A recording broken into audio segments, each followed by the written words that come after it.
रज्जो ने 4-5 आम अंजुली में लेकर मेरी ओर देखा। अंजुली ऐसे, ठीक है ना, हाथ में ऐसे लेकर के, कई कोई चीज़ देते ना ऐसे। आम लेने के लिए मैंने हाथ बढ़ाया तो मेरी निगाह एक क्षण के लिए उसके हाथों पर ठिठक कर रह गई।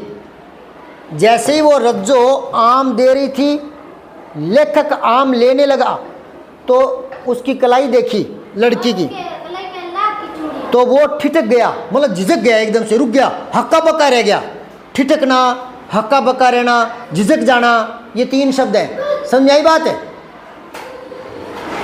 क्यों ठिठका? ध्यान से देखो, गोरी गोरी कलाइयों पर लाख की चूड़ियां बहुत ही फब रही थी, लाख की चूड़ियां सुंदर लग रही थी। बदलू ने मेरी दृष्टि देख ली। क्या है इसका मतलब?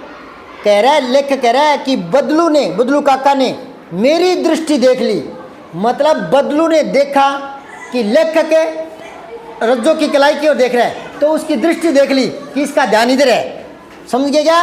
बदलू ने मेरी दृष्टि देख ली और बोल पड़ा, यही आखिरी जोड़ा बनाया था मैंने जमींदार साहब की बेटी के विवाह पर, कि यहाँ गांव का जो जमींदार है उसकी बेटी का विवाह था, तो ये मेरा बनाया लास्ट जोड़ा है। इसके बाद मैंने काम छोड़ दिया था। 10 आने पैसे उधार दे रहे थे, मैंने जोड़ा नहीं दिया, कहा शहर से ले आओ। तो एक तो लोग क्या है, गरीबों को मतलब देते नहीं है उचित मूल्य, ठीक है। तो उसने इतनी मेहनत से लाख से चूड़ियाँ बनाई है, और शादी की चूड़ियाँ थी, है ना, तो अगर वो अपना उचित दाम मांग रहा था तो देना चाहिए। लेकिन लोग क्या है, बड़ी बड़ी कंपनियों के बड़े बड़े माल, प्रिंटेड माल खरीद लाएंगे, उसके ऊपर प्रिंट लिखा हो ना 270 रुपये, तो 270 ही देंगे। लेकिन कोई गरीब है उसको जिद कर लेंगे उसके आगे कि नहीं यार 2 पैसे कम कर, 5 रुपये कम कर, 10 रुपये छोड़, यार यूँ करेंगे। यार हद हो गई। वो कंपनी वाले क्या तुम्हारे दादा लगते क्या? उनको तो मुंह मांगी कीमत दे देते हो, प्रिंट रेट दे देते हो, और ये बेचारा गरीब रेडी लगा रहा है, इसको मोल भाव कर रहे हो। गलत बात है। समझ आई बात है? तो एक बार पाठ पढ़ो, फिर एक बात और बताऊंगा। तो कह रहा है कि वो ना, मैंने जोड़ा बनाया इतना सुंदर जमींदार की लड़की के लिए, और उसने ना 1-2 आने के लिए, क्या कह रहा है, 10 आने के लिए, और वो देने से इनकार कर दिया, तो मैंने चूड़ा नहीं दिया, मैंने रख लिया घर पर। अब ये मेरी बेटी पहन रही है, मैंने जोड़ा नहीं दिया, कहा शहर से ले आओ।